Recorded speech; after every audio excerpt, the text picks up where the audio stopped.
oleh Kimball Willis sebagai berikut.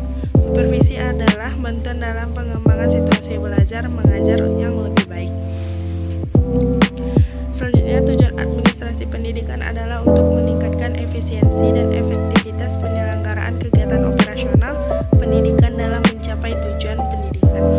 Adapun yang menjadi tujuan utama pendidikan adalah untuk mengembangkan kepribadian dan kemampuan peserta didik agar menjadi warga negara yang memiliki kualitas sesuai dengan cita-cita bangsa yang berdasarkan pada Pancasila.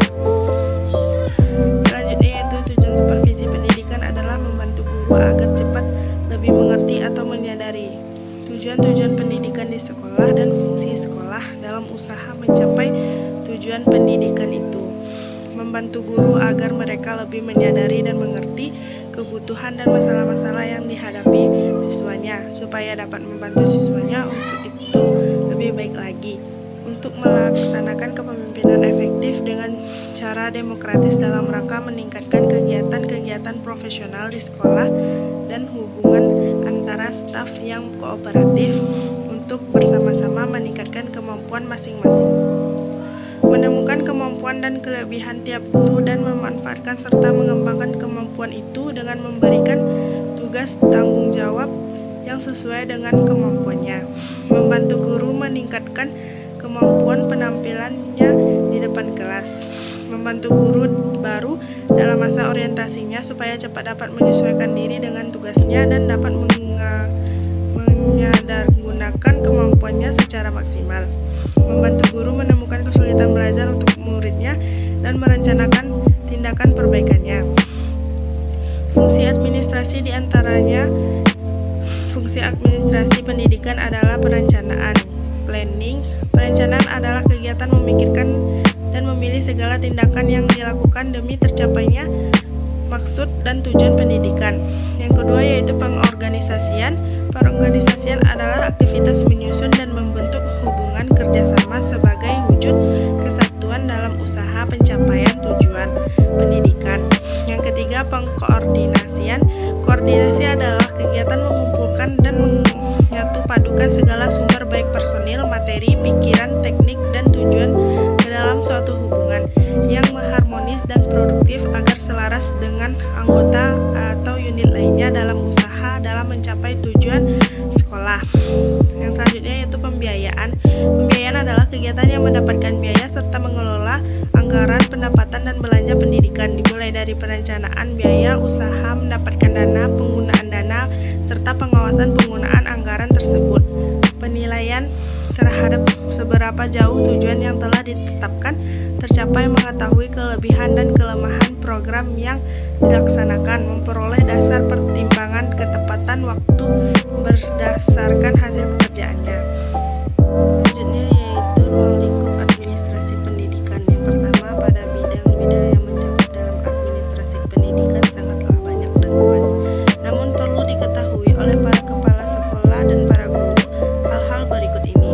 1. Bidang tata usaha meliputi organisasi dan struktur pegawai tata usaha, anggaran belanja, keuangan sekolah, masalah kepegawaian dan personalia ke sekolah, keuangan dan pembukuannya, korespondensi dan surat menyurat, masalah pengangkatan, pemindahan, penempatan, laporan pengisian buku induk, raport, dan sebagainya.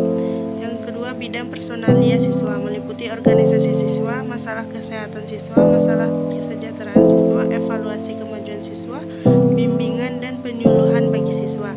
Selanjutnya, bidang personalia guru meliputi pengangkatan dan penempatan tenaga guru, organisasi personal guru, masalah kepegawaian, masalah evaluasi kemajuan guru, refreshing dan upgrading guru-guru. Bidang pengawasan atau supervisi meliputi usaha membangkitkan semangat guru dan pegawai tata usaha dalam menjalankan tugasnya sebaik-baiknya, mengembangkan kerjasama yang baik antara siswa, guru, dan pegawai tata usaha, membuat pemedoman acara, penilaian hasil pendidikan dan pengajaran, mempertimbangkan mutu dan pengalaman guru, bidang pelaksanaan dan pembinaan kurikulum. Kurikulum dijadikan sebagai pedoman dalam mencapai dasar-dasar dan tujuan pendidikan dan pengajaran. Supervisi bidang kurikulum.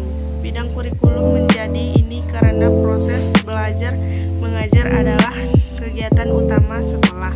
Kurikulum merupakan hal yang harus diantisipasi dan dipahami oleh berbagai pihak karena kurikulum sebagai rancangan pembelajaran yang memiliki kedudukan yang sangat strategis yang menentukan keberhasilan pembelajaran secara keseluruhan, baik proses maupun hasil. Sekolah sebagai pelaksanaan pendidikan, baik supervisor, guru maupun peserta didik sangat berkepentingan dan akan terkena dampak langsung dari setiap perubahan kurikulum supervisi. Supervisi pendidikan bidang kesiswaan menjadi penting karena tujuan pendidikan adalah melahirkan siswa-siswi yang kreatif, mandiri, kompetitif, sehingga pengembangan kognitif efektif dan psikomotorik siswa yang diperlukan. Bidang kesiswaan menjadi dominan karena tangan gurulah pembelajaran dipertaruhkan. Supervisi bidang kepegawaian. Tujuan supervisi pada bidang kepegawaian berbeda dengan sumber daya manusia pada konteks bisnis. Di dunia, tujuan supervisi bidang kepegawaian lebih mengarah pada pembangunan pendidikan yang bermutu, membentuk sumber daya manusia yang handal, produktif, kreatif, dan berprestasi. Supervisi bidang sarana dan prasarana. Tujuan anak sekolah yaitu agar dia menjadi baik, pintar, dan terampil. Dibutuhkan proses yang tidak sederhana dan panjang agar tujuan ini berhasil dicapai sekolah. Sekolah menyediakan sarana untuk pengembangan rasa, pikir, dan raga siswa seperti masjid, perpustakaan, laboratorium, internet, dan tempat olahraga. Tanpa sarana yang baik, sekolah sulit melahirkan keluaran yang kompeten. Sarana merupakan media atau alat belajar agar pendidikan berjalan efektif. Supervisi di bidang humas. Secara etimologis, hubungan masyarakat diterjemahkan dari perkataan bahasa Inggris public relation yang berarti hubungan sekolah dengan masyarakat ialah sebagai hubungan timbal balik antara suatu organisasi atau sekolah dan masyarakat. Artinya, hubungan sekolah dengan masyarakat adalah suatu proses komunikasi antar sekolah dengan masyarakat untuk berusaha untuk menanamkan pengertian warga tentang kebutuhan dari karya pendidikan serta mendorong dan minat dan tanggung jawab masyarakat dalam usaha memajukan sekolah.